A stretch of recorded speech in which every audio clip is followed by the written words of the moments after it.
Hello दोस्तों, my name is Prince and आज के इस वीडियो में हम जानेंगे मोल कॉन्सेप्ट। ये हम वन शॉट में कंप्लीट कर देंगे। आज का ये वीडियो देखने के बाद आप नीट और जेई तक के सारे PYQs आसानी से सॉल्व कर सकते हैं। ये नोट्स मैं डिस्क्रिप्शन में दे दूंगा, तो आप वहाँ से इसको डाउनलोड भी कर सकते हैं। तो सबसे पहले हम जानते हैं what is the meaning of mole. So a mole is a amount of substance that contain as many entities, atoms, molecules and other particles. Entities का मतलब एटम्स भी हो सकते हैं, मॉलिक्यूल्स भी हो सकते हैं एंड अदर पार्टिकल्स भी हो सकते हैं। As there are atoms in exactly 12 gram of the carbon. One mole is equal to 6.022 into 10 to the 23 atoms and is equal to 22.4 litres. जब भी मोल क्वेश्चन में आए, इसका मतलब इतने एटम्स एंड इतने लीटर वो गैस होगी। जब भी मोल आएगा तब तक 6.022 into 10 to the 23 power and 22.4 litre gas, right. In a simple way, we can say that mole has 6.022 into 10 to the 23 entities। ये जो यहाँ पे लिखा है वही वहाँ पे लिखा है, ठीक। What is the meaning of Na? Na is nothing but Avogadro constant। Na is nothing but Avogadro constant। Avogadro constant की वैल्यू ये होती है। This is the value of Avogadro constant। Formulas to get moles। हम moles को find कैसे करेंगे? There are several ways to find moles. हम यहाँ पे ये जानेंगे कि मोल को डिफरेंट तरीक़ों से कैसे फाइंड किया जाता है। कोई भी मोल कॉन्सेप्ट का क्वेश्चन होगा, उसमें सबसे पहले हमको मोल ही फाइंड करना पड़ेगा। सबसे पहले इसका basic formula, number of moles, wait of substance divided by molecular wait. जैसे कि हमको दिया होगा भाई 12 ग्राम्स कार्बन दिया हुआ है। अब ये पूछेगा कि 12 ग्राम कार्बन में कितना नंबर मोल है, तो सीधा फॉर्मूला अप्लाई करेंगे, वेट ऑफ सब्सटेंस। तो वेट ऑफ सब्सटेंस हमको दिया हुआ 12 ग्राम, so 12 and we all know that molecular weight of carbon is also 12, so the answer is 1। So अगर हमको जहाँ भी 1 मोल दिखेगा, तो 1 मोल का सीधा मतलब ये है कि उसका वेट उसके मॉलिक्यूलर वेट के बराबर होगा।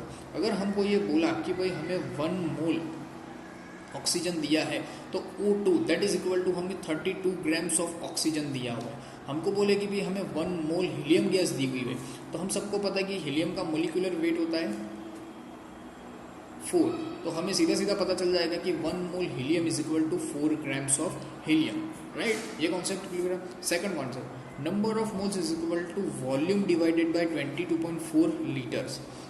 हमको अगर वेट सब्सटेंस का ना दे, इसके जगह पे हमको दे दे कि भाई ये कोई गैस है जिसका वॉल्यूम है 11.2 लीटर्स।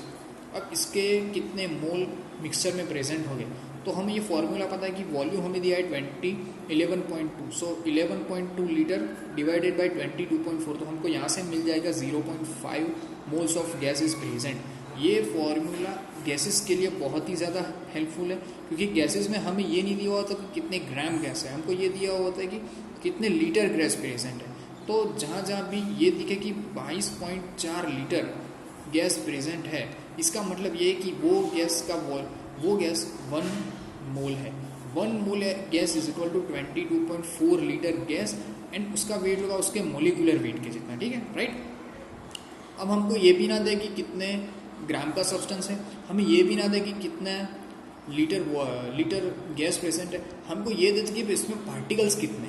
तब क्या करेंगे? तो तब कुछ नहीं करना, number of moles is equal to number of particles divided by Avogadro constant. हमको ये पता है कि एवोगैड्रो कांस्टेंट की वैल्यू 6.022 into 10 to the 23 है।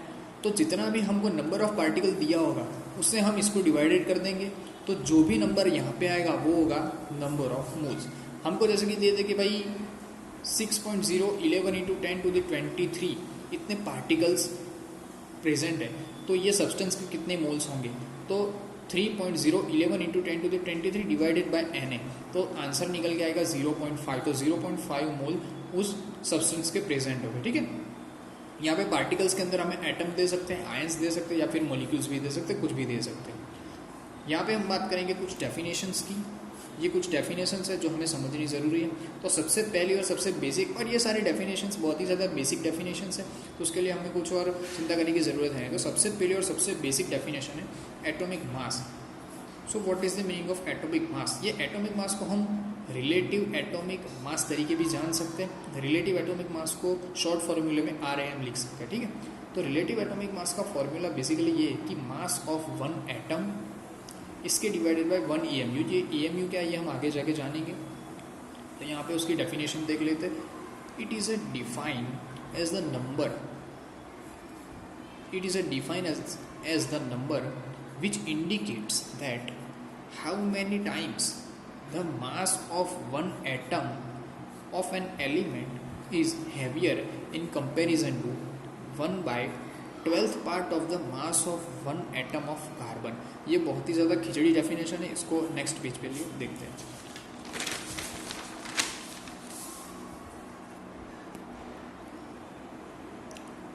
ये डेफिनेशन का बेसिकली मीनिंग ये है कि हमें कोई भी सब्सटेंस या गैस या कोई भी मेटल अगर दिया हुआ है तो उसका जो वन एटम है, वन एटम वो is heavier in comparison how many times mass of one atom of an element is heavier.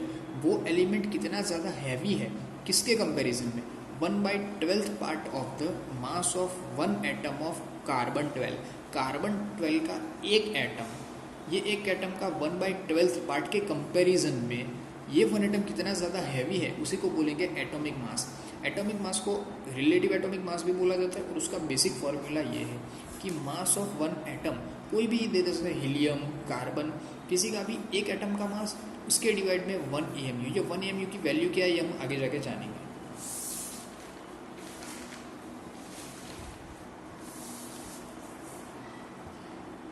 What is the meaning of atomic mass unit AMU? इसको ओनली यू अगर लिख के दे तो भी इसका मीनिंग एटॉमिक मास यूनिट ही होगा। The quantity 1/12th mass of an atom of carbon 12 is known as atomic mass unit. Carbon 12 का एक एटम, ये एक एटम के वेट का 1/12th पार्ट उसी को बोलेंगे एटॉमिक मास यूनिट, ठीक है। Mass of one carbon of 12, mass of one carbon of mass of one atom of carbon 12, carbon 12 के एक एटम का मास 1.99 इंटू 10⁻23 ग्राम्स है और इसका 1/12th पार्ट। तो अगर 1/12th part of the mass of one carbon atom हम लेंगे तो आंसर आएगा ये।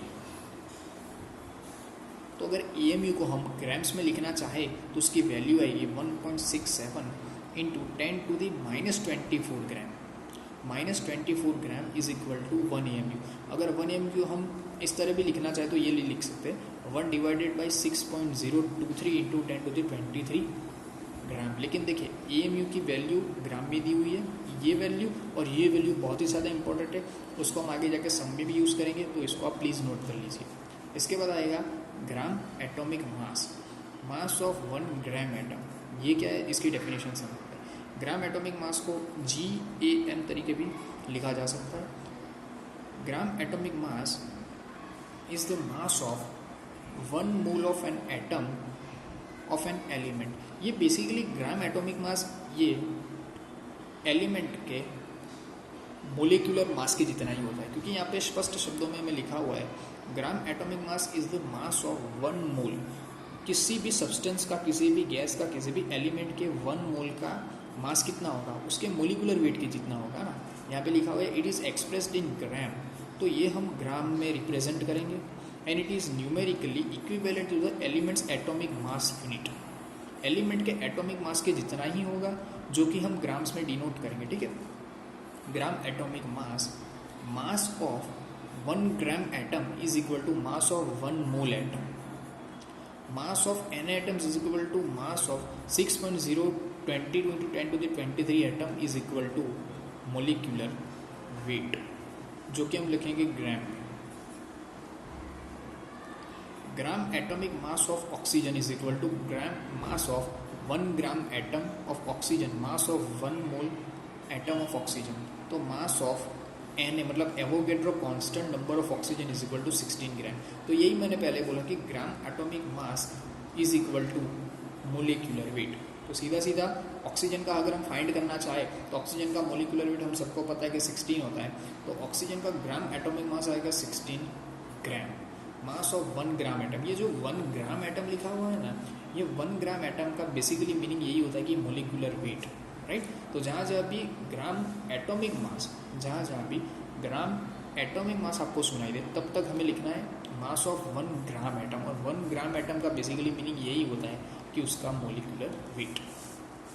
अब उसके बाद हम जानेंगे व्हाट इज मोलिकुलर मास।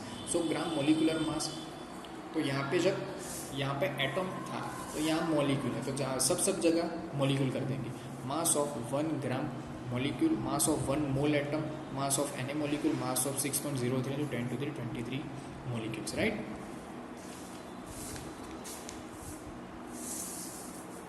एक बहुत ही ज़्यादा अच्छा क्वेश्चन है, gram molecular mass of H2SO4, gram molecular mass of H2SO4। So mass of 1 gram molecule, यहाँ पे ग्राम मॉलिक्यूल है तो यहाँ पे लिखेंगे ग्राम मॉलिक्यूल, ग्राम एटम होता तो लगता gram atom. Mass of 1 gram molecule of H2SO4, mass of 1 mole molecule of H2SO4, mass of any molecules of H2SO4। So H2SO4 का molecular weight we all know that it is 98 gram. तो यहाँ पे सीधा सीधा answer आ जाएगा 98 grams.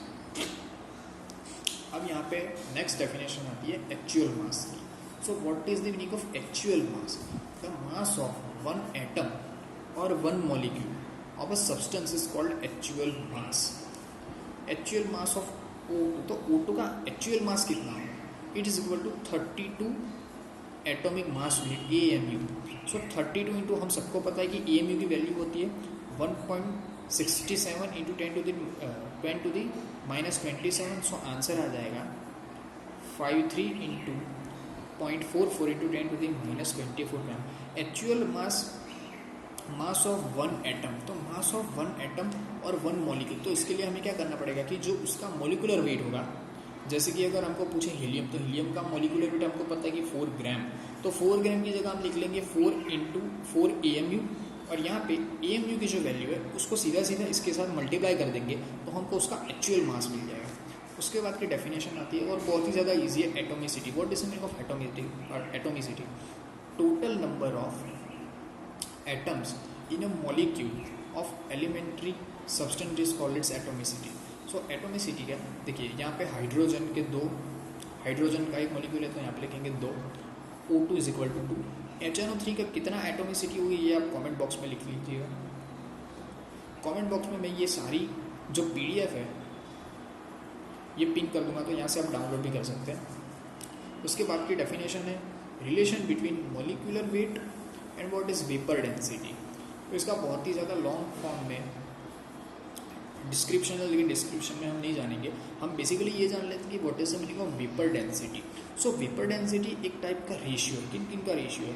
Density of gas, कोई भी गैस हमको दिया हुआ है, वो आपको हीलियम दे सकता है, neon, argon, krypton, xenon, radon, कोई भी गैस हमको दिया हुआ है तो उसकी डेंसिटी लिखेंगे। इसके डिवाइड में हम डेंसिटी ले लेंगे H2 गैस की। H2 गैस के कंपैरिजन में हम देखेंगे गैस की डेंसिटी, तो इसको बेसिकली बोलेंगे वेपर डेंसिटी। तो density of gas divided by density of H2। सो इसका एक बेसिक और बहुत ही ज़्यादा इंपॉर्टेंट फॉर्मूला हमें मिल जाता है, मोलिकुलर वेट ऑफ गैस। ये जो गैस की डेंसिटी हमने यहाँ पे ली थी वही गैस का फॉर्मूला है, molecular weight of gas is equal to 2 into vapour density. जैसे कि हमको ये दे दे कि भाई वो एक गैस है, वो X नाम का गैस है, उसकी वेपर डेंसिटी लेटेस्ट सपोज होगी 32, तो उसका मोलिकुलर वेट कितना होगा, तो इसका पता चल जाएगा कि भाई वेपर डेंसिटी दी हुई है 32 इंटू 2 इज इक्वल टू 64, उसकी हो जाएगा मोलिकुलर वेट। ठीक है, बहुत ही ज़्यादा इंपॉर्टेंट फॉर्मूला है।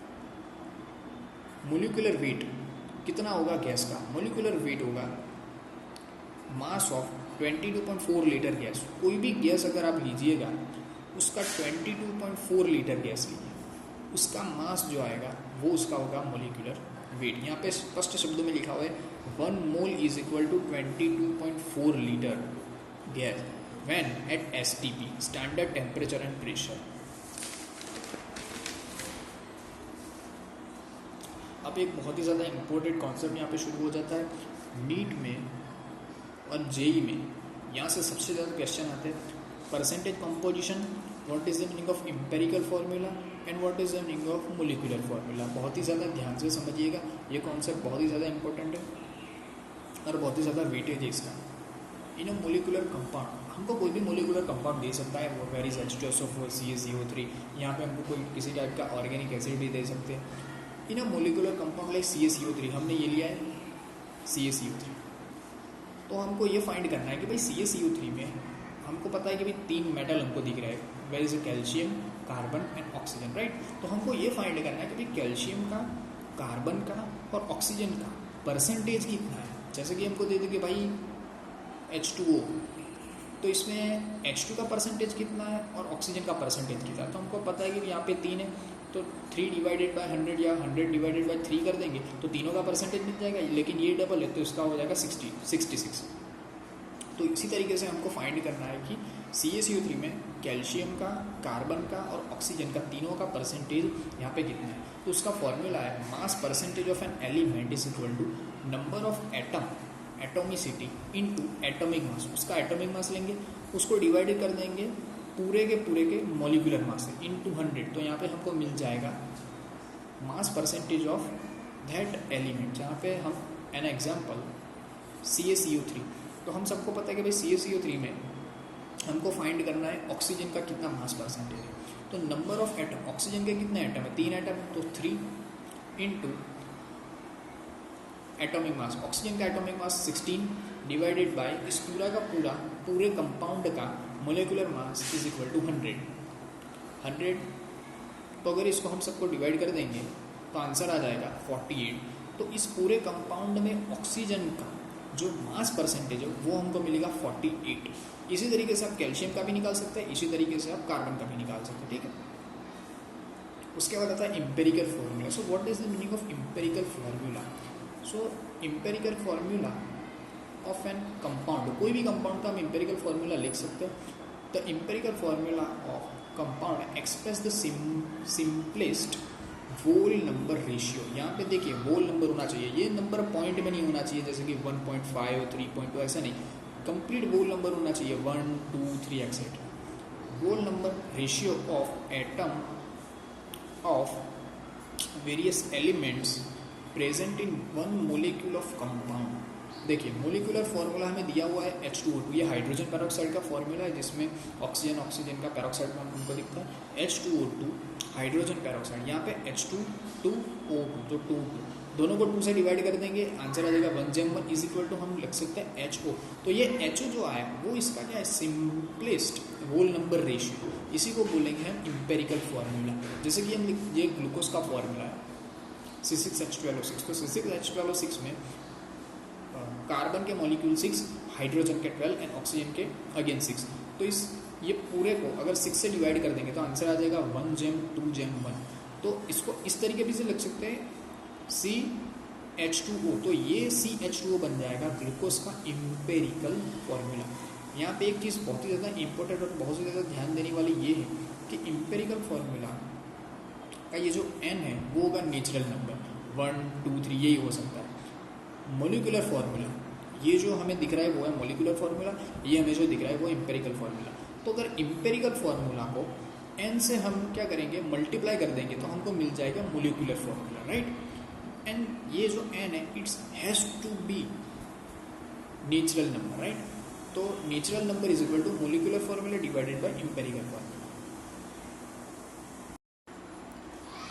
एम्पेरिकल फार्मूला के बाद जो सेकंड सबसे ज़्यादा इम्पोर्टेंट, मैं तो कहूँगा ये उससे भी ज़्यादा इम्पोर्टेंट है, स्टोकियोमेट्री बेस्ड कॉन्सेप्ट। ये कॉन्सेप्ट समझना बहुत ही ज़्यादा ज़रूरी है क्योंकि इसी से मोस्ट ऑफ केमिकल रिएक्शंस के फॉर्मूले और केमिकल रिएक्शन हम सॉल्व कर पाएंगे। और ये बहुत ही ज़्यादा मैं बोलूँगा सबसे ज़्यादा ईजी यही टॉपिक है। उसको अगर थोड़ा सा भी ध्यान से देके हम समझने का प्रयास करेंगे तो हम बहुत ही ईजीली इसको समझ पाएंगे। तो ये हमको एक केमिकल रिएक्शन दी हुई है, कैल्शियम कार्बोनेट CaCO3 रिएक्ट कर रहा है HCl के साथ। HCl के हमने 2 मोल लिए हुए, बन रहा है CaCl2 calcium carbonate H2O and CO2 gas और CO2, ये सॉलिड फॉर्म में बन रही है, राइट। कोई भी केमिकल रिएक्शन के आगे यहाँ पे जो लिखा होता है उसको बोलते हैं स्टोकियोमेट्रिक कांस्टेंट। यहाँ पे कुछ लिखा हुआ नहीं है, इसका मतलब यहाँ पे 1 है, यहाँ पे 2, यहाँ पे 1, यहाँ पे 1 और यहाँ पे 1, राइट।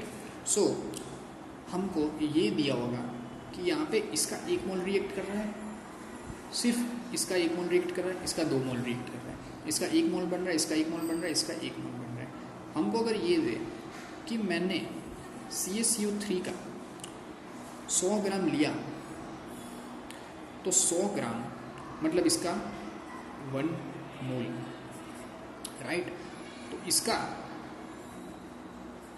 36.6, क्योंकि उसका मॉलिक्यूलर वेट 36.6 है, उसके 2 मोल मतलब 73 ग्राम। और यहाँ पे CaCl2 का 1 मोल बन रहा है, H2O का भी 1 मोल बन रहा है और CO2 का भी 1 मोल बन रहा है। तो CaCl2 का 1 mole is equal to 111 grams, H2O का 18 ग्राम एंड CO2 का 44 ग्राम यहाँ पे हमको मिलेगा, ठीक है। एक और रिएक्शन दी हुई है, ये एमोनिया गैस की रिएक्शन है, एमोनिया गैस की मेकिंग की रिएक्शन है। Nitrogen react with hydrogen gives to ammonia. So यहाँ पे 1 mole of nitrogen gas react कर रही है 3 मोल ऑफ हाइड्रोजन गैस के साथ और बना रही है 2 मोल एमोनिया गैस की। So 1 mole is equal to 22.4 litre is equal to 28 grams. यहाँ पे 3 मोल रिएक्ट कर रहा है, हाइड्रोजन का 3 मोल 6 ग्राम्स होगा और NH3 का 2 मोल यहाँ पे बन रहा है, सो इज इक्वल टू 34 ग्राम। यहाँ पे हमें ये टाइप का टोटल 4 टाइप के क्वेश्चंस या फिर 4 टाइप के कॉन्सेप्ट हम समझेंगे। सबसे पहला टाइप आएगा involving mass relationship. So what is the meaning of mass relationship? So यहाँ पे एक रिएक्शन दी हुई है Fe2O3 फेरिक ऑक्साइड, ये रिएक्ट कर रहा है 3 मोल हाइड्रोजन के साथ और दे रहा है 2 mole Fe and 3 mole H2O, right. So यहाँ पे हमें अगर सिर्फ ये दे दे कि हमने ये जो फेरिक ऑक्साइड है वो 1 kg लिया हुआ है, सो हाउ मैनी आयरन मतलब कि Fe कितना ज़्यादा प्रोड्यूस होगा, तो हम ये क्वेश्चन को कैसे सॉल्व करेंगे? तो क्वेश्चन को सॉल्व करने का बहुत ही ज़्यादा एक इजी मेथड हम सबके पास है। सबसे पहले हम क्या करेंगे, right, as you are absolutely right, हम सबसे पहले ये फाइंड करेंगे कि ये जो हमें 1 kg Fe2O3 दिया हुआ है उसके मोल्स कितने होंगे। तो मोल का फॉर्मूला हम सबको पता है, वेट बाय मोलिकुलर वेट। तो वेट हम सबको दिया हुआ है 1000 ग्राम और इसके डिवाइड में हम ले लेंगे मोलिकुलर वेट। तो Fe2O3 का मोलिकुलर वेट आता है 160, तो हम सबको पता है 1000 डिवाइडेड बाय 160, इतने हमको मिल जाएंगे मोल Fe2O3 के, राइट। तो इतने मोल हमको मिले Fe2O3 के, और ये रिएक्शन से हम सबको पता चल रहा है कि यहाँ पे अगर 1 मोल Fe2O3 का है तो 1 मोल Fe2O3 का रिएक्ट 1 मोल Fe2O3 से हमें मिल रहा है 2 मोल किनके Fe के। तो यहाँ पे अगर 1 मोल इतना होगा, इसका मोल इतना होगा, तो अगर Fe2O3 के इतने मोल रिएक्ट कर रहे हैं तो Fe के उसके डबल में मोल्स हम सबको मिलेंगे। तो यहाँ से हम अगर इसका कैलकुलेशन निकालें तो हमें आंसर मिलेगा 12.5 मोल। 88 डिवाइडेड बाय 12.5 मोल, तो हमको मिल जाएगा भाई Fe के जो मोल होंगे वो होंगे 12.5। यहाँ पे 2 लिखा हुआ, इसका मतलब ये नहीं है कि 2 मोल मिलेंगे, ये स्टोकियोमेट्रिक कांस्टेंट है। ये कांस्टेंट से हम सिर्फ ये अंदाज़ा लगा सकते हैं कि Fe के कंपैरिजन में हमें ये कितने मोल मिल रहे हैं। इसका मतलब ये नहीं है कि फाइनल में जो हमें वेट Fe का मिलेगा वो सिर्फ 2 ही मोल मिलेगा, दैट इज़ कम्प्लीटली रॉन्ग। हमें Fe के मिलेंगे मोल इतने 12.5। अगर इसको हम इसके मोलिकुलर वेट यानी कि 56 के मल्टीप्लाई कर देंगे तो हमें मिल जाएगा 700 ग्राम। इसका मतलब ये है कि अगर ये रिएक्शन में हमने अगर 1 kg Fe2O3 लिया होता तो हमें मिलते 700 ग्राम्स ऑफ Fe। सो ये फर्स्ट टाइप हमने कर दिया कंप्लीट। इसका सेकंड टाइप है मास वॉल्यूम रिलेशनशिप। सो मास वॉल्यूम रिलेशनशिप में ये है कि हमें यहाँ पे नीचे एक रिएक्शन दी हुई है 2C2H6 plus 7O2 gives 4CO2 into 6H2O। सो यहाँ पे ये हमें दिया हुआ है इथेन, राइट। सो क्वेश्चन में ये दिया हुआ है कि 3 ग्राम इथेन हमें दिया हुआ है, required volume of O2 and produce volume of CO2। सो ये क्वेश्चन में हमें बेसिकली सिर्फ और सिर्फ ये मांगा है कि ये जो इथेन है उसको कम्प्लीटली बर्न करके उसमें से CO2 और H2O, देखिए ये एक दिया हुआ है हमें हाइड्रोकार्बन। कोई भी हाइड्रोकार्बन को अगर ये पूछे कि हाइड्रोकार्बन को बर्न करना है तो हाइड्रोकार्बन को बर्न करने के लिए हमें O2 के साथ उसकी रिएक्शन करानी पड़ेगी। अगर कोई भी हाइड्रोकार्बन ऑक्सीजन के साथ रिएक्ट करता है तो उससे हमें मिलता है CO2 और H2O। ये एक बेसिक डेफिनेशन है जो हमारी NCERT में दी हुई है, ये मैंने वही लिखी हुई है, सिर्फ उसको हमने बैलेंस कर दिया, राइट। तो इथेन के साथ ऑक्सीजन की रिएक्शन होती है, ये बेसिक सिंपल हाइड्रोकार्बन है, उसके साथ ऑक्सीजन की रिएक्शन होती है तो CO2 और H2O मिलेंगे, राइट। हमको ये पूछा है कि भाई इसके साथ इसकी कंप्लीटली रिएक्शन करने के लिए हमें रिक्वायर्ड वॉल्यूम ऑफ O2 मतलब कितना O2 का वॉल्यूम हम सबको रिक्वायर्ड है 3 ग्राम इथेन को कंप्लीटली बर्न करने के लिए, राइट। और प्रोड्यूस वॉल्यूम ऑफ CO2 मतलब ये जो CO2 हमें मिल रहा है उसका वॉल्यूम कितना होगा। तो ये क्वेश्चन में हमें ये पूछा हुआ है, ये हम नेक्स्ट पेज पे सॉल्व करेंगे।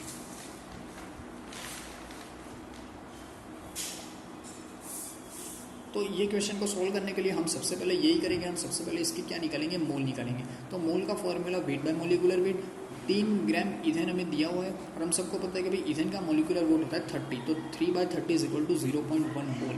तो हमें मिल गया जो इथेन हमें दिया हुआ है वो 0.1 दिया हुआ है, राइट। तो हमें पता चल गया कि भाई 0.1 मोल ऑफ इथेन गिवन है। तो उसके साथ ये जो 2 मोल्स ऑफ C2H6 दिया हुआ है उसके साथ रिएक्ट कर रहा है 7 मोल ऑफ O2, राइट। तो देखिए यहाँ पे ये लिखा हुआ है कि required moles of oxygen, oxygen के कितने मोल हमें रिक्वायर्ड होंगे। सो 2 moles of ethane is react with 7 moles of oxygen. So 0.1 mole of ethane is reacted with how many moles of oxygen? So the answer is 0.34 moles of oxygen is reacting with 0.1 mole of ethane. हम सबको पता है 1 mole is basically 22.4 litre, तो हमें इतने मोल दिए हुए, तो अगर हम इसका मल्टीप्लाई 22.4 के साथ कर दे तो हमें ये मिल जाएगा कि इतने में कितना वॉल्यूम होगा। तो इसका मल्टीप्लाई करने के बाद हमको मिलता है 7.84 लीटर। तो हमको ये पता चल गया कि 7.84 litre oxygen is reacting with 0.1 mole of ethane. 0.1 mole of ethane is equal to 2.24 litre. तो 2.24 लीटर इथेन के साथ कितना रिएक्ट कर रहा है, 7.84 लीटर, कौन, ऑक्सीजन। चलिए ये तो फर्स्ट कॉन्सेप्ट हमारा क्लियर हो गया। सेकंड क्वेश्चन में हम ये देखते हैं कि प्रोड्यूस वॉल्यूम ऑफ CO2।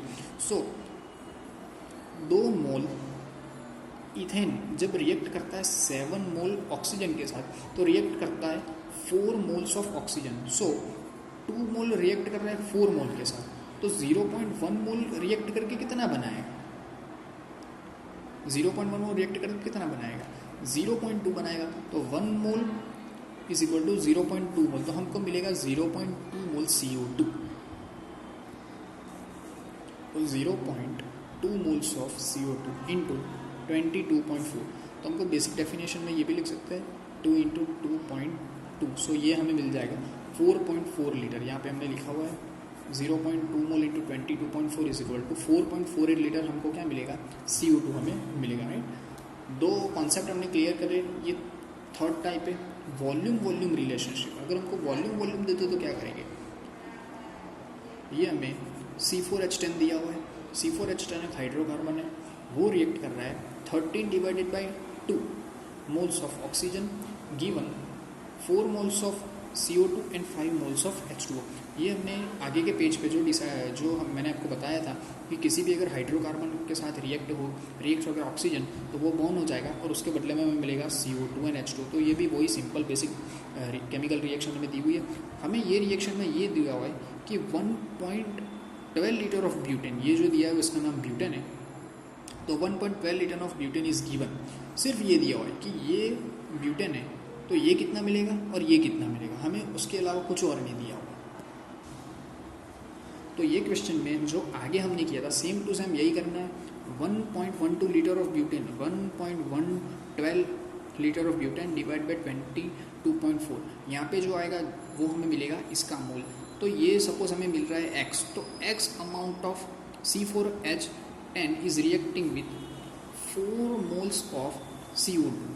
तो यहाँ पे इसका मोल मिल जाएगा और उसको 22.4 के साथ आप जैसे ही मल्टीप्लाई करेंगे तो आपको मिल जाएगा ये। और इसी तरह 5 मोल के साथ H2O रिएक्ट कर रहा है, तो x को डिवाइडेड बाय x को 5 के साथ मल्टीप्लाई करके उसको 22.4 के साथ करेंगे तो आपको सीधा सीधा मिल जाएगा इसका वॉल्यूम। तो ये आप आंसर कमेंट बॉक्स में लिख दीजिएगा।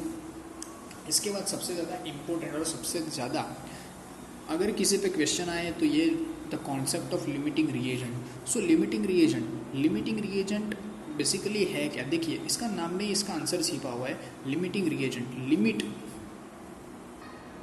इसके नाम में इसका आंसर छुपा हुआ है। लिमिटिंग रिएजेंट मतलब रिएक्शन के अंदर जो कंपाउंड कंप्लीटली कंज्यूम हो जाए और रिएक्शन के एंड में वो हमें मिले नहीं, उसी को हम बोलेंगे लिमिटिंग रिएजेंट। और ये लिमिटिंग रिएजेंट के बेस पे ही हम ये डिसाइड कर पाएंगे कि और जो हमें यील्ड मिलेगी वो कितनी मिलेगी। इसकी डेफिनेशन ये है, the reagent which is completely consume, मतलब रिएक्शन के एंड में जो कम्प्लीटली कंज्यूम हो जाए in reaction it is called as limiting reagent.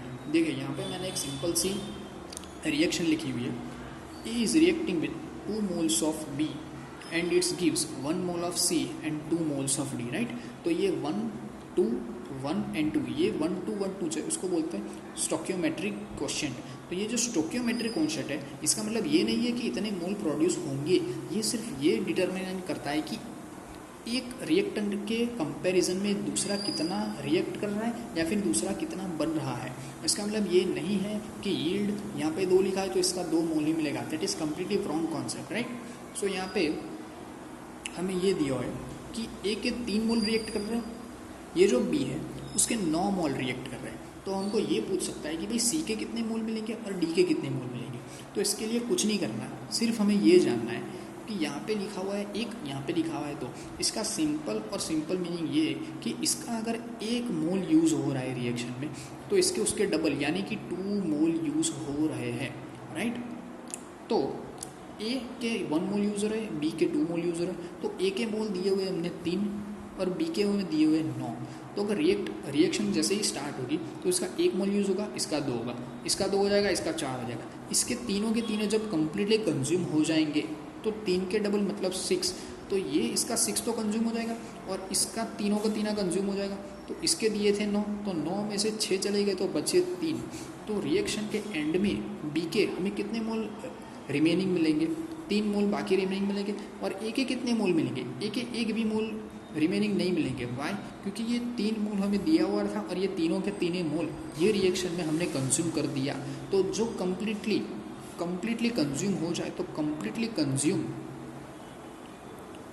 Reagent को हम क्या बोलेंगे? Limiting reagent. तो ये रिएक्शन में कम्प्लीटली कंज्यूम कौन हो गया? ए। तो ए को हम बोलेंगे लिमिटिंग रिएजेंट। सो यहाँ पे लिखा हुआ है limiting reagent is equal to 1। और ये लिमिटिंग रिएजेंट के बेस पे ही हम ये डिटरमाइन करेंगे कि सी कितना बनेगा और डी कितना बनेगा।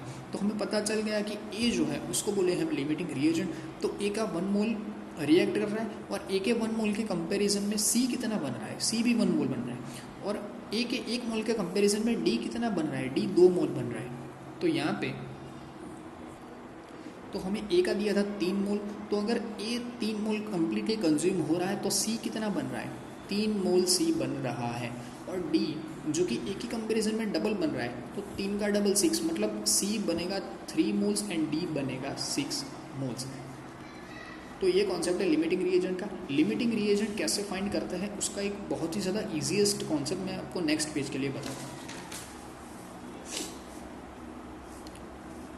देखिए, reactant having least value of x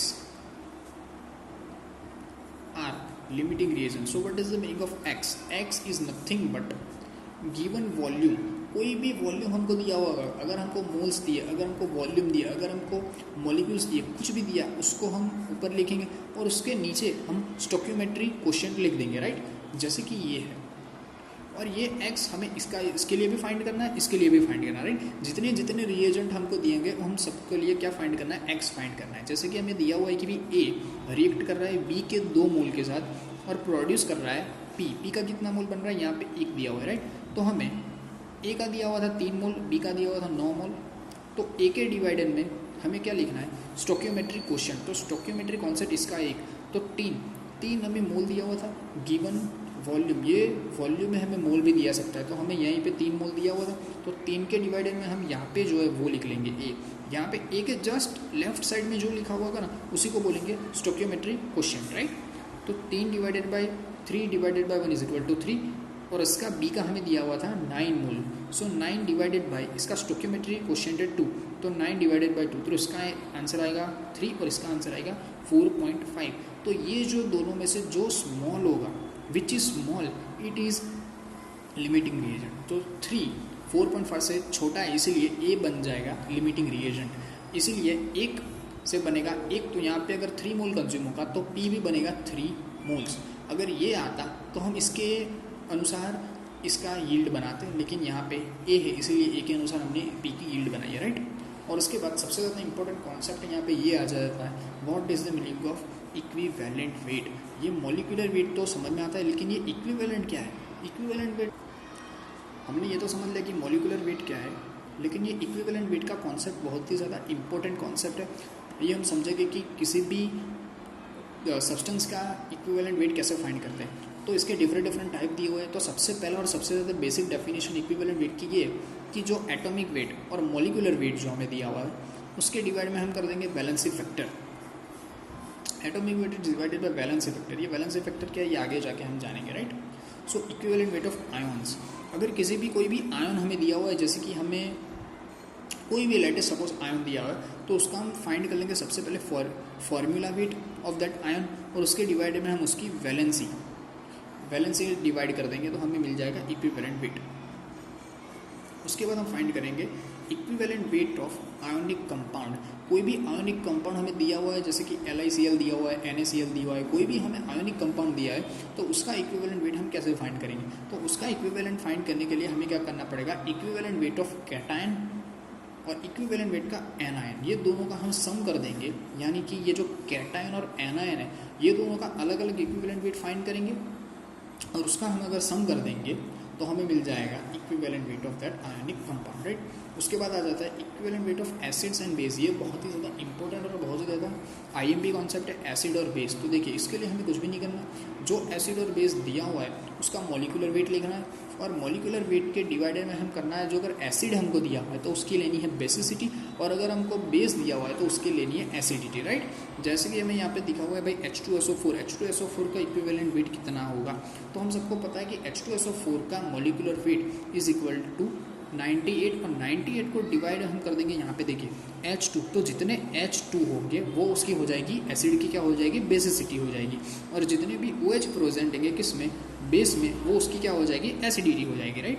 so H2SO4 में 2 H प्रेजेंट है, इसलिए इसकी बेसिसिटी हो जाएगी 2, और 98 divided by 2 is equal to 49 equivalent weight हो जाएगा कि इसका H2SO4 का। आप HCl का और NaOH का इक्विवेलेंट वेट कमेंट बॉक्स में लिख लीजिए। इसके आगे हम जानेंगे इक्विवेलेंट वेट किसका, सॉल्ट का। इक्विवेलेंट वेट ऑफ सॉल्ट, तो कोई भी सॉल्ट अगर हमको दिया हुआ है तो उसका इक्विवेलेंट वेट हम कैसे फाइंड करेंगे। उसका सबसे पहले देख लेंगे मॉलिक्यूलर वेट, और उसके डिवाइडेड में टोटल चेंज ऑन कैटायन और एनायन। देखिए कैटायन लेंगे और एनायन लेंगे, दोनों का मिक्स नहीं कर देंगे, कैटायन और एनायन। जैसे कि हमको सोडियम का सॉल्ट दिया हुआ है Na2SO4, राइट। तो Na2SO4 का मॉलिक्यूलर वेट 142। अब देखिए इसको अगर तोड़ेंगे तो इसमें से बनेगा 2Na प्लस SO4 2-, तो यहाँ पे Na का 2 और SO4 का 2-, तो डिवाइडेड बाई 2 ले लेंगे। दोनों का सम नहीं करेंगे, या तो इसका लेंगे या तो इसका लेंगे, वैसे दोनों का सेम ही आएगा अगर कंपाउंड न्यूट्रल है तो। So 142 is divided by 2 is equal to 71। तो ये 71 है, वो इक्विवेलेंट वेट होगा किसका, सोडियम के सल्फेट सॉल्ट का, right.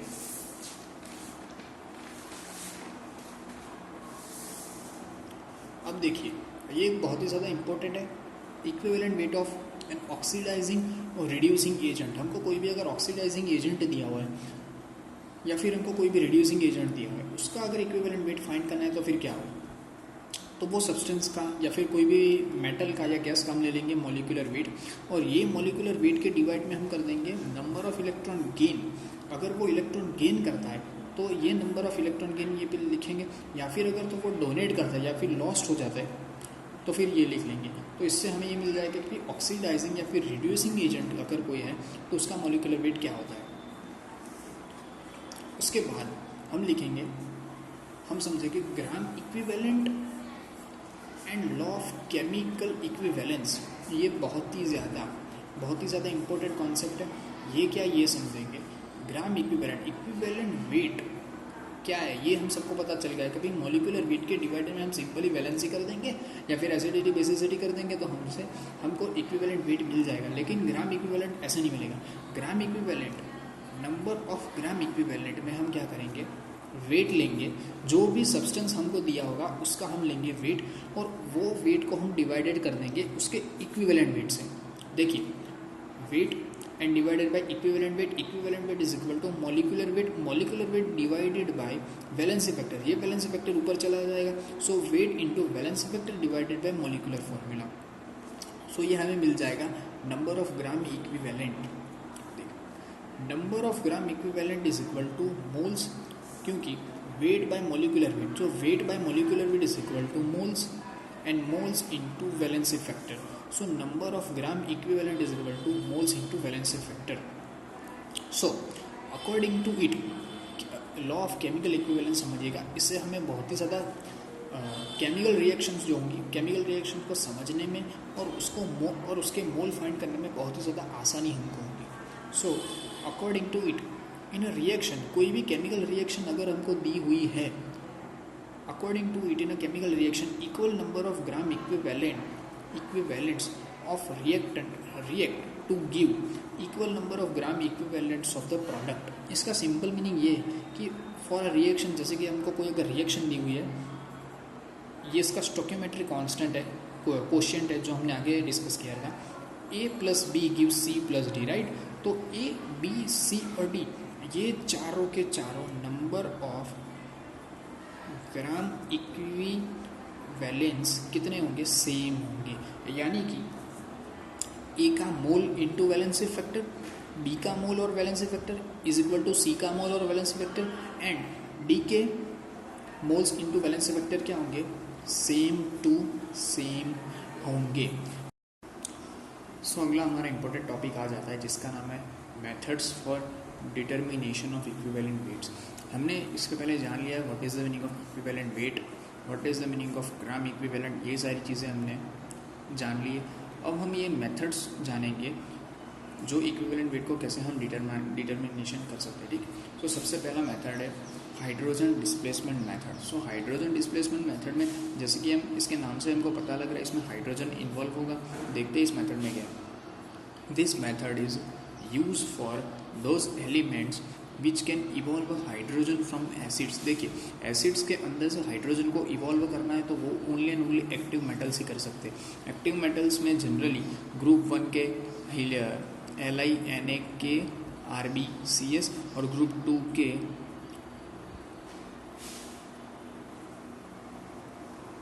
Beryllium, magnesium, calcium, strontium, barium and radium, ये सारे मेटल्स और ये सारे मेटल्स को जनरली एक्टिव मेटल्स कहा जाता है। तो ये केमिकल रिएक्शन लिखी हुई है।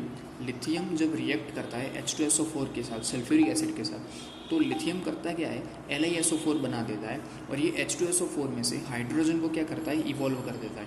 तो ये क्या हो गई, हाइड्रोजन डिस्प्लेसमेंट मेथड की हाइड्रोजन डिस्प्लेसमेंट रिएक्शन हो गई। इसमें क्या हो रहा है, ये active metal react with acids and evolve hydrogen gas.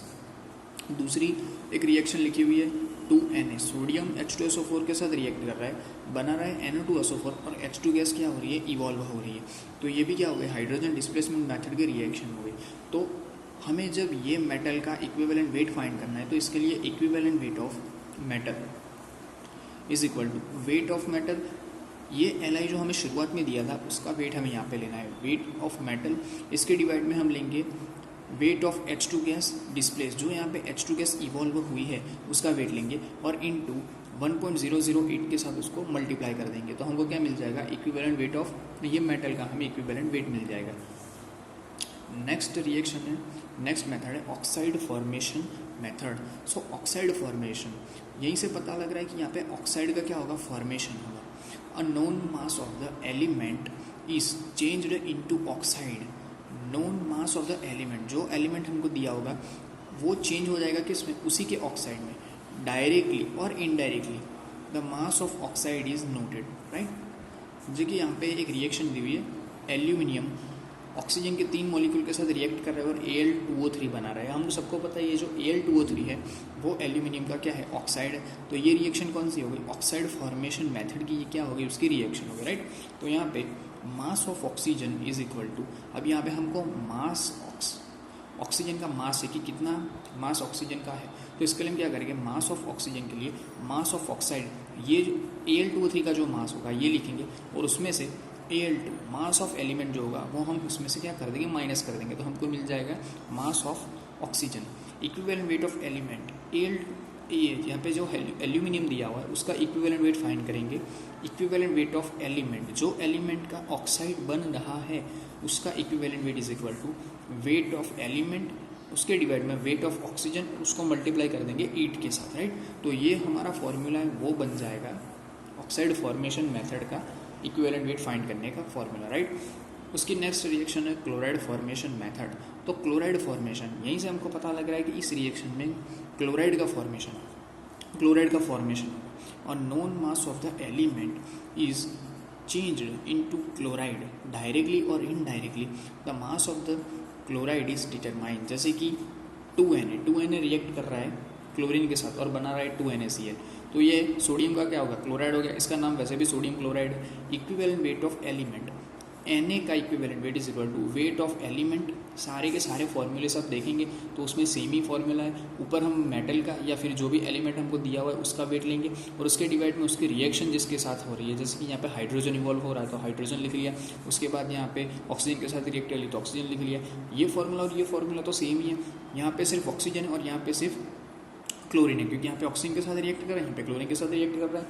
तो यहाँ पे लिखा हुआ है वेट ऑफ एलिमेंट, उसके डिवाइड में वेट ऑफ क्लोरीन, उसको मल्टीप्लाई कर देंगे 35.5 के साथ तो हमको मिल जाएगा equivalent weight of element.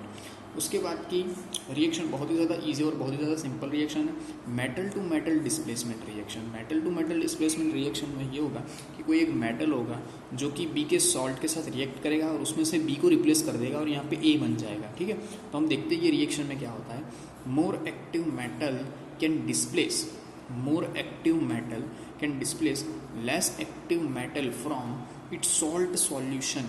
A B के सॉल्ट के सॉल्यूशन में से बी को रिप्लेस कर देगा और ए उसकी जगह पे आ जाएगा। तो ये रिएक्शन को हम जनरली बोलेंगे metal to metal displacement reaction. और ये reaction generally more active metal और लेस एक्टिव मेटल के बीच में होगी। More active metal can displace less active metal from its salt solution.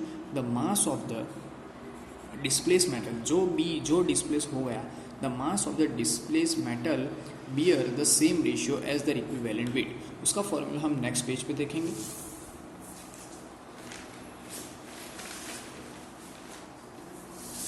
देखिए ये बहुत ही ज़्यादा क्लासिकल और बहुत ही ज़्यादा सिंपल रिएक्शन हमने दी हुई है। Zinc is react with CuSO4 copper sulphate and gives ZnSO4 and Cu। तो हम ये जिंक और कॉपर, ये दोनों में से जिंक जो है वो मोर रिएक्टिव मेटल है और ये जो कॉपर है वो लेस रिएक्टिव मेटल है, राइट। तो जिंक जो कि मोर रिएक्टिव मेटल है वो इस रिएक्शन में इसके सॉल्ट के सॉल्यूशन में से कॉपर को क्या कर देगा, डिस्प्लेस कर देगा और कॉपर यहाँ पे बन जाएगा और ZnSO4 ऐसे बन जाएगा, ठीक है। तो उसका बेसिकली फॉर्मूला ये है कि M1/M2 is equal to E1/E2। जैसे कि यहाँ पे हम ले लेंगे M1, इसका वेट ले लेंगे M2, तो M1 divided by M2 is equal to दोनों का मास का जो रेशियो हमको मिलेगा वो दोनों के इक्विवेलेंट वेट के रेशियो के इक्वल हमको मिलेगा। ये बेसिकली इसका एक इम्पोर्टेंट फार्मूला है, यह काफ़ी ज़्यादा एग्जाम में पूछा हुआ है तो उसको याद रखिएगा। देखिए एक और रिएक्शन है जिसको बोलते हैं डबल डिकम्पोजिशन मेथड। तो ये डबल डिकम्पोजिशन मेथड में हम क्या करेंगे, जैसे कि ये AB को एक कंपाउंड दिया है और ये CD को एक कंपाउंड दिया है, राइट। तो AB और CD ये दोनों रिएक्ट करेंगे और यहाँ पे एक होगा कैटाइन एक होगा एनाइन, यहाँ पे भी सेम ही होगा, एक होगा कैटाइन एक होगा एनाइन, राइट। तो अब ये दोनों के बीच में रिएक्शन क्या, A और D बनेगा जिसका बनेगा PPT और CB हमको यील्ड प्राप्त होगी, right. So the mass of the compound reacted, ये दोनों का जो मास होगा, मास of the compound reacted and the mass of product formed, इसका जो मास फॉर्म होगा ये दोनों प्रोडक्ट और ये दोनों reactant, right. The mass of the compound reacted and the mass of product formed are in the ratio of their equivalent masses. देखो यहाँ पे जो दिया हुआ है m1 divided by m2 is equal to e1 divided by 2, same to same formula यहाँ पे, mass of AB divided by mass of AD, mass of AB divided by mass of AD is equal to equivalent weight of AB divided by equivalent mass of AD। तो इसका मास AB का मास लिखेंगे, AD का मास लिखेंगे और दोनों को equal कर देंगे AB के इक्विवेलेंट मास के साथ और AD के इक्विवेलेंट मास के साथ, right. The equivalent mass of the compound electrovalent compound is the sum of equivalent mass of its radical. यहाँ पे ये दिया हुआ है कि अगर हमको फाइंड करना है कि भाई AB का इक्विवेलेंट मास कितना होगा, तो AB का इक्विवेलेंट मास होगा A का इक्विवेलेंट मास प्लस B का इक्विवेलेंट मास। ये सिंपल लैंग्वेज में यही लिखा हुआ है कि the equivalent mass of the compound, जैसे कि हमको कंपाउंड दिया हुआ है भाई AB कोई कंपाउंड है, राइट। तो अब इसका इक्विवेलेंट मास कैसे फाउंड करेंगे, is the sum of equivalent masses of its radical. तो इसमें दो रेडिकल है, let us suppose A plus and B minus, तो A प्लस का इक्विवेलेंट वेट और B माइनस का इक्विवेलेंट वेट, ये दोनों का सम कर देंगे तो हमको AB का क्या मिल जाएगा, इक्विवेलेंट मास मिल जाएगा, right. The equivalent mass of a radical is equal to the formula mass of the radical divided by its charge. Mass of AB, that is important formula. Mass of AB divided by mass of AD, हमने पहले भी लिखा हुआ था equivalent mass of AB divided by equivalent mass of AD. So अब AB का equivalent mass कैसे लिखेंगे, तो AB का equivalent mass हम लिखेंगे equivalent mass of A plus equivalent mass of B। ये हमने यहाँ पे जो सीखा कि सम ऑफ कंपाउंड का इक्विवेलेंट मास कितना होगा, तो ये दोनों के रेडिकल के सम के इक्वल होगा। तो हमने यहाँ पे यही लिखा हुआ है कि equivalent mass of AB divided by equivalent mass of AD। तो अब AB का इक्विवेलेंट मास कितना होगा, तो इक्विवेलेंट मास ऑफ A और इक्विवेलेंट मास ऑफ B के प्लस के जितना होगा। और यहाँ पे इक्विवेलेंट मास ऑफ AD, तो AD का इक्विवेलेंट मास कितना होगा, तो equivalent mass of A plus equivalent mass of D। तो ये दोनों का अगर हम सम कर देंगे तो हमको डायरेक्टली AD का इक्विवेलेंट मास मिल जाएगा। यहाँ पे एक डबल डिकम्पोजिशन रिएक्शन हमको दी हुई है, जैसे कि यहाँ पे KBr है, राइट। KBr में हम सबको पता है कि K प्लस और Br माइनस और AgNO3 Ag plus NO3 minus, right. तो KBr, अब यहाँ पे ये दोनों के बीच में रिएक्शन हो गया, बना KNO3 और AgBr का हमको क्या मिला, प्रेसिपिटेट मिला, राइट। एक और दूसरी रिएक्शन सेम टू सेम हमें दी हुई है, Na2SO4 2Na plus plus SO4 2 minus और SrCl2 Sr plus 2 Cl minus, right. तो ये दोनों के बीच में रिएक्शन होकर बनेगा 2NaCl सोडियम क्लोराइड बन जाएगा और SrSO4 का हमको क्या मिल जाएगा, प्रेसिपिटेट मिल जाएगा। तो ये दोनों एग्जाम्पल है कि इसका डबल डिकम्पोजिशन मेथड का। I hope did you understand that. उसके बाद एक मेथड आ जाती है जिसका नाम है सिल्वर सॉल्ट मेथड। तो सिल्वर सॉल्ट मेथड में हम क्या करेंगे, according to this method, and this is method is important for finding the equivalent weight of carbonic acid. जब भी हमको कार्बोनिक एसिड दिया होगा, कार्बोनिक एसिड का बेसिकली मीनिंग होता है ऑर्गेनिक एसिड। हम सबको पता है कि जो भी कोई ऑर्गेनिक एसिड या कार्बोनिक एसिड होता है उसका प्रीफिक्स जो होता है वो होता है COOH, राइट। तो ये ऑर्गेनिक एसिड के आगे हमको RCOOH दिया, ऐसा जब भी हमें दिखे तो हम इसको इंडिकेट करेंगे as a organic acid, right. So silver salt method किसके लिए इंपॉर्टेंट है, silver salt method is important for finding the equivalent weight of carbonic acid और इसको हम बोलेंगे ऑर्गेनिक एसिड, राइट। एक हमने रिएक्शन यहाँ पे लिखी हुई है RCOOH, ये जो RCOOH है उसको हम लिख लेंगे ऑर्गेनिक एसिड। ये ऑर्गेनिक एसिड, यहाँ पे R की जगह में कोई भी ग्रुप दिया हो सकता है, यहाँ पे अल्काइल ग्रुप भी दे सकता है, अल्कीन ग्रुप भी दे सकता है, कोई भी ग्रुप हमें यहाँ पे दे सकता है, उसको बोलेंगे ऑर्गेनिक एसिड। ऑर्गेनिक एसिड की रिएक्शन हम कराएंगे NH4OH के साथ। अब जैसे ही इसकी रिएक्शन इसके साथ होगी RCOONH4 बन जाएगा, जिसको हम बोलेंगे ammonium salt of organic acid. ये एमोनियम सॉल्ट बन जाएगा ऑर्गेनिक, ये हमें लिया था ऑर्गेनिक एसिड, NH4OH रिएक्शन के साथ उसका बन जाएगा ammonium salt of organic acid. अब ये ammonium salt of organic acid जो है उसकी रिएक्शन हम कराएंगे AgNO3 के साथ, और जैसे कि इसकी रिएक्शन AgNO3 के साथ होगी उसका बन जाएगा silver salt of organic acid. हमने पहले एमोनियम सॉल्ट बनाया, एमोनियम सॉल्ट बनाने के बाद AgNO3 के साथ रिएक्शन कराएंगे तो उसका बन जाएगा RCOOAg RCOOAG को बोलेंगे silver salt of organic acid. ये जो RCOOAG silver salt of organic acid है, उसको इग्निशन के साथ हम जैसे ही गर्म करेंगे तो इसमें से हमें मिल जाएगा मेटालिक सिल्वर, Ag हमको मिल जाएगा, राइट। तो ये एक पूरी रिएक्शन जिसको हम बोलेंगे सिल्वर सॉल्ट मेथड की रिएक्शन, राइट। अब देखिए, अब ये रिएक्शन के आगे हमें ये पढ़ना है, a known mass of RCOOAG मतलब silver salt of organic acid. कोई भी ऑर्गेनिक एसिड जो है उसका सिल्वर सॉल्ट का मास हमें दिया होगा। A known mass of RCOOAG is changed into Ag through combustion, मतलब जब इसको हम गर्म करेंगे तो Ag मेटालिक सिल्वर हमें मिल जाएगा।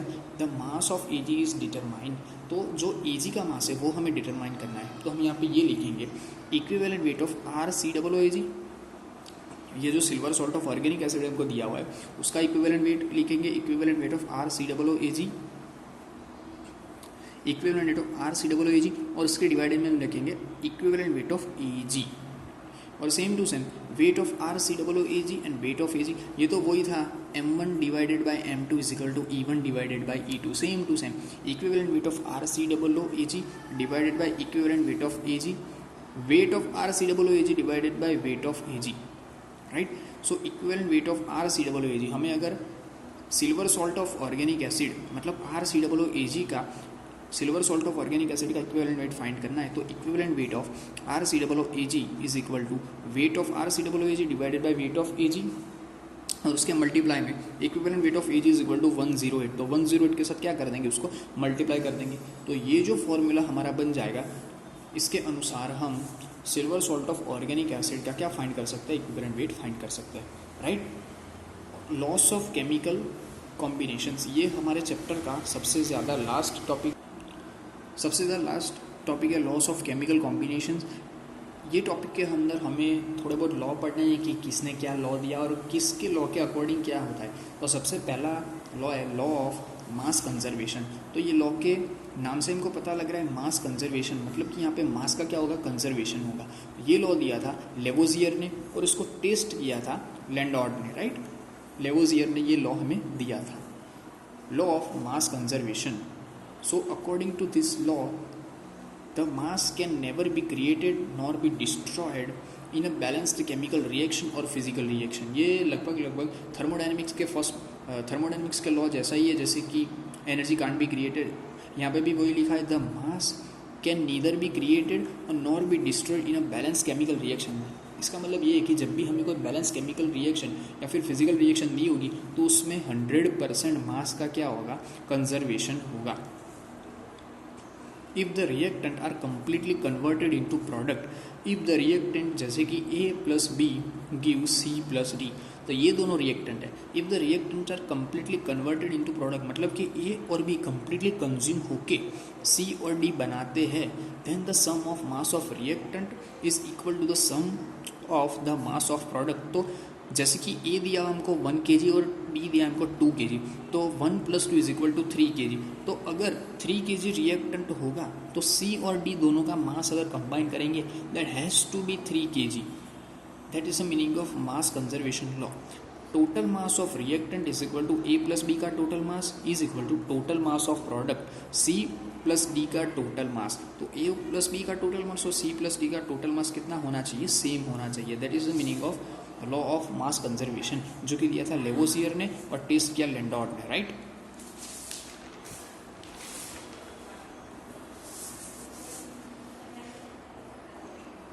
If reactant is not completely consume, then क्या होगा, अगर A + B give C + D, तो उसमें से A + B reactant completely consume.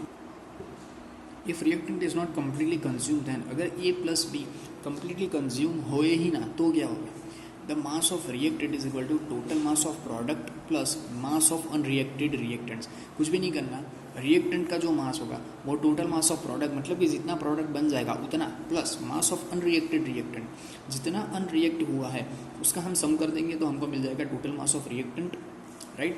एक जैसे कि ये रिएक्शन दी हुई है, H2 रिएक्ट कर रहा है क्लोरीन के साथ और हाइड्रोक्लोरिक एसिड का 2 मोल बना रहा है, राइट। तो हमको यहाँ पे एक H2 का 1 mole is equal to 2 gram, chlorine का 1 mole is equal to 70, Cl2 का 1 mole is equal to 71 grams, और यहाँ पे HCl जो 2 मोल मिल रहा है, तो HCl का 1 मोल का वेट कितना होगा, 36.5। तो यहाँ पे उसका 2 मोल हमने लिया हुआ है तो हमको मिल जाएगा 73 73 ग्राम्स, राइट। तो यहाँ से भी हमको ये जो लॉ दिया हुआ है वो भी प्रूव हो रहा है कि mass is never be created और नॉट बी डिस्ट्रॉयड, राइट। और रिएक्टेंट का जितने भी रिएक्टेंट दिए हुए हैं उन सबका अगर सम करेंगे तो वो प्रोडक्ट के मास जितना ही मिलेगा। So next law is law of definite proportions और लॉ ऑफ कांस्टेंट कॉम्पोजिशन। ये लॉ प्रॉस्ट ने दिया था, प्राउस्ट ने लिया था, और ये लॉ थोड़ा सा ज़्यादा इंपॉर्टेंट लॉ, तो इसको ज़रा समझेंगे। According to this law a compound can be obtain from different sources. देखिए कंपाउंड कैन बी ऑब्टेन मतलब हमने कोई एक कंपाउंड लिया, हमने जैसे कि लिया H2O, राइट। तो H2O हमने डिफरेंट सोर्सेज से ले सकते हैं। हम नल का पानी ले सकते हैं, एक्वागार्ड का पानी ले सकते हैं, रिवर का पानी ले सकते हैं, उसके बाद हम सी का पानी ले सकते हैं, different sources. But the ratio of each component मतलब जैसे कि H2O, तो उसमें दो कंपोनेंट है H2 और O, तो ये दोनों का जो रेशियो है 2:1 का ये जो रेशियो है, but the ratio of each component by weight remain the same. मतलब कि हम कहीं पानी कोई से भी जगह से लेंगे, उसका केमिकल कॉम्पोजिशन जो है H2O वो तो क्या होगा, वो सेम ही होगा, उसमें कोई भी चेंज आएगा नहीं। According to this law a compound can be obtain from different sources but the ratio of each component by weight remain same. It does not depend on the method of its preparation और the source from which can be obtain. मतलब ये उस पर depend नहीं करेगा कि हमने उसे कौन से मेथड से बनाया है। H2 को आप जौन से भी मेथड से बना दें, उसका chemical composition H2 2:1 is equal to 2 grams जम 16 1:8 बाई वेट। ये 1:8 का जो रेशियो हमें मिला वो हमें सेम ही मिलेगा, हम उसको कोई से भी मेथड से प्रिपेयर करें और उसका सोर्स कोई भी हो। For example molecule of ammonia always has a formula of NH3। हमको पता है कि एमोनिया का फॉर्मूला होता है NH3, always has the formula of NH3। This is one molecule of ammonia always contain 1 atom of nitrogen. NH3 में 1 atom होगा nitrogen का and 3 atoms of hydrogen, right. 17 grams of NH3 always contain 14 grams of. अब जैसे कि इसका एक मोल लेंगे तो इसके एक मोल में होंगे 17 ग्राम्स। ये 17 ग्राम्स में से ऑलवेज 14 ग्राम्स होगा 14 ग्राम होगा नाइट्रोजन एंड 3 ग्राम हमको मिलेगा hydrogen, right. And 3 gram of hydrogen, जैसे कि यहाँ पे एक समझाया हुआ है, जैसे कि H2O, तो H2O में हाइड्रोजन के 2 मोल हैं, 2 मॉलिक्यूल है, तो 2 मॉलिक्यूल का 2 ग्राम और इसका 16 ग्राम, तो 1:8। तो ये जो 1:8 हमका ये जो हमें बाई वेट का इसका जो हमें रेशियो मिला, ये रेशियो सी वाटर में, टैप वाटर में, रिवर वाटर में, ये कोई से भी वाटर हम ले लेंगे ये हमको सेम टू सेम ही मिलेगा। ये इस पर डिपेंड नहीं करेगा कि हमें इसको कौन से मेथड से हमें इसको प्रिपेयर किया है या फिर इसका सोर्स क्या है। तो ये दूसरा लॉ था जिसका नाम था लॉ ऑफ डेफिनेट प्रपोर्शन या फिर law of constant composition. So third law आ जाता है लॉ ऑफ मल्टीपल प्रपोर्शन। जैसे कि इसके नाम में ही छुपा हुआ है मल्टीपल प्रपोर्शन। ये जो लॉ दिया था वो दिया था जॉन डाल्टन ने। तो ये लॉ के according law of multiple proportion, if 2 elements combine to form a more than 1 compound, जैसे कि 2 एलिमेंट A और B ये दोनों रिएक्ट करेंगे और एक से ज़्यादा क्या बनाएंगे, कंपाउंड बनाएंगे। 2 element combine to form more than 1 element, then the different mass of 1 element, एक एलिमेंट का मास तो क्या होगा, सेम ही होगा, और जो दूसरा एलिमेंट होगा उसका different mass of 1 element which combine with a fixed mass of other. जैसे कि ए और बी रिएक्ट करके बनाएंगे AB2, AB3, तो ये ए का मास जो है वो तो क्या होगा, फिक्स हो गया, लेकिन ये बी जो है उसका मास क्या कर रहा है, वो डिफर कर रहा है। For more than 1 element then the different mass of 1 element which combine with a fixed mass of other element bear a simple ratio to one another। देखिए एक बेसिकली बहुत ही ज़्यादा easy to understand example nitrogen और oxygen का। Nitrogen और oxygen combine करते हैं और 5 ऑक्साइड्स हमें देते हैं। N2 जिसको बोलेंगे nitrous oxide, NO nitric oxide, N2O3 nitrogen trioxide, N2O4 nitrogen tetra oxide, N2O5 nitrogen penta oxide. Oxide ratio of weight of nitrogen and oxygen in each compound, देखिए N2O 28:16, ऐसे कि ये सारे रेशियो हमने लिखे हुए, राइट। तो अब हम ये करेंगे कि जो नाइट्रोजन है उसका 14 हम फिक्स कर देते हैं, राइट। तो 28 divided by 2 is equal to 14, 16 divided by 2 is equal to 8। So 14 जैम 8, 14, 16, इसको 2 से डिवाइड कर देंगे, ये तीनों को 2 से अगर डिवाइड कर देंगे तो इनको भी 2 से डिवाइड करना पड़ेगा। सो 14, 14, 14, 24, 32 एंड 40, राइट। सो ये इसका जो सिंपल रेशियो हमें मिलेगा 1, 2, 3, 4, 5 मिलेगा। ये लॉ सिर्फ यही कहना चाह रहा है कि according to law of multiple proportion, if 2 elements combine to form more than one compound, then the different mass of one element, यहाँ पे ऑक्सीजन का मास क्या कर रहा है, डिफर कर रहा है, which combine with fix mass of other. तो हमने यहाँ पे नाइट्रोजन का जो मास था 14 ग्राम, ये हमने क्या कर दिया, फिक्स कर दिया। तो ये फिक्स ग्राम के कंपैरिजन में हमें ये क्या मिल रहा है, सिंपल प्रपोर्शन मिल रहा है ना, 1 जैम 2 जैम 3 जैम 4 जैम 5, we are a simple ratio to one another. एक दूसरे के कंपैरिजन में हमें सिंपल रेशियो मिल रहा है 1 जैम 2 जैम 3 जैम 4। एक दूसरा एग्जांपल हम देखते हैं, number of parts of weights of oxygen which combine. देखिए number of parts by which of oxygen which combine with 14 parts of weight. 14 parts of weight को हमने क्या कर दिया, यहाँ पे हमने फिक्स कर दिया, of nitrogen from the above are 8, 16, 24, 32, 40 respectively. तो इसके कंपैरिजन में इसका वेट 8, 16, 24, 32 और 40 है। देयर रेशियो इज़ 1 जैम 3 जैम 4 जैम 5। तो ये जो है वो उसमें क्या इसका दिया हुआ है, रेशियो हमको मिल गया, right, which are simple ratio, hence the laws illustrated. देखिए एक दूसरा एग्जाम्पल में दिया हुआ है SO2 का और SO3 का। तो सल्फर का जो मास है 32, वो क्या है, फिक्स, सल्फर 32 फिक्स, ऑक्सीजन 16 जैम 16, 16 + 16 is equal to 32 and 16 + 16 + 16 is equal to 48। तो ये जो 32 है वो हमने फिक्स कर दिया। तो 32 एंड 48, तो इसका सिंपल रेशियो हमें मिल जाएगा 2 जैम 3। तो ये हमें क्या मिल गया, उसका सिंपल रेशियो मिल गया,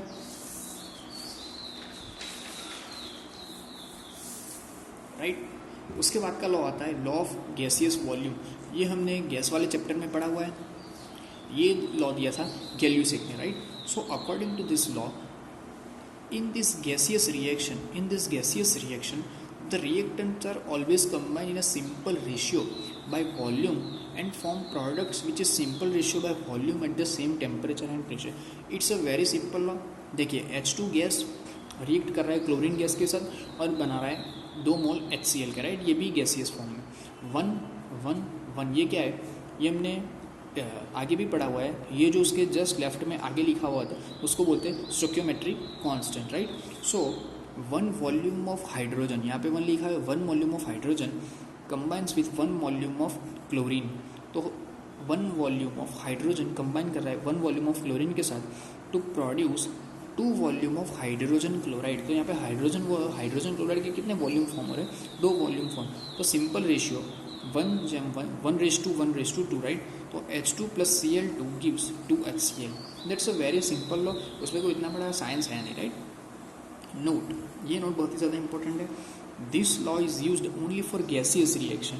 देखिए यहाँ पे मैंने गैस लिखा हुआ है, यहाँ पे भी गैस लिखा हुआ है, यहाँ पे भी गैस लिखा हुआ है। That mean this reaction is gaseous reaction. So this law is applicable for only and only gaseous reaction. यहाँ पे अगर सॉलिड दे देगा या फिर लिक्विड दे देगा या फिर एक्वियस दे देगा तो ये लॉ यहाँ पे काम नहीं करेगा। This law is used only for gaseous reaction if it relate with volume to mole or molecules but not relate with mass। ये मास के साथ रिएक्ट नहीं करेगा, ये ओनली एंड ओनली वॉल्यूम के साथ या फिर मोल के साथ रिएक्ट करेगा, राइट। इसके बाद सबसे लास्ट लॉ आ जाते हैं जिसको बोलेंगे एवोगैड्रो लॉ। हम सबको पता है कि एवोगैड्रो कांस्टेंट जिसको Na बोलते हैं, जिसकी वैल्यू आप कमेंट में लिख लीजिएगा। Equal volume of all gases contain equal number of molecule eight same temperature and same pressure. देखिए ये लॉ बेसिकली ये कहना चाहता है कि equal volume of all gases contain equal number of molecule. जैसे कि मैं आपको दूँ कि 22.4 लीटर मैंने दिया हीलियम और मैंने दिया आर्गॉन, तो 22.4 लीटर दोनों का वॉल्यूम क्या हो गया, दोनों का वॉल्यूम हो गया सेम। तो अगर कोई भी 2 गैस या कोई भी 3 गैस या कोई भी 10 गैस अगर सेम वॉल्यूम का हमें दिया हुआ है तो उसमें ये दोनों के हीलियम के नंबर ऑफ मॉलिक्यूल्स और आर्गॉन के नंबर ऑफ मॉलिक्यूल्स जो होंगे वो दोनों कितने होंगे, सेम होंगे। क्यों ऐसा होगा, क्योंकि दोनों का जो मोल होगा वो क्या होगा, सेम होगा। कितना होगा, 1 मोल होगा। और हम सबको पता है कि 1 मोल अगर हम कोई भी गैस या कोई भी एलिमेंट लें तो उसमें मॉलिक्यूल्स का नंबर या फिर एटम्स का नंबर Na जितना होगा, राइट। सो H2 plus Cl2 gives 2HCl 1 मोल 1 मोल 2 मोल 1 वॉल्यूम 2 वॉल्यूम, राइट। तो यहाँ पे हमने लिए हुए n मॉलिक्यूल्स, मतलब कि एवोगेड्रो, मतलब यहाँ पे हमने n मॉलिक्यूल्स लिए हुए, ये भी 1 वॉल्यूम है तो यहाँ पे भी हमने n मॉलिक्यूल्स लिए हुए, और यहाँ पे हमने 2 वॉल्यूम्स लिया हुआ तो उसका जस्ट डबल 2n मॉलिक्यूल्स हमको मिल जाएगा। तो यहाँ पे ये हमारा चैप्टर फिनिश होता है। इसका अगला वीडियो इसके MCQ के ऊपर आएगा, इसमें हम पूरे पास्ट ईयर क्वेश्चंस और जितने भी इंपॉर्टेंट क्वेश्चंस है ये सारे हम कवर कर लेंगे। So stay tune with me and subscribe to my channel. Thank you.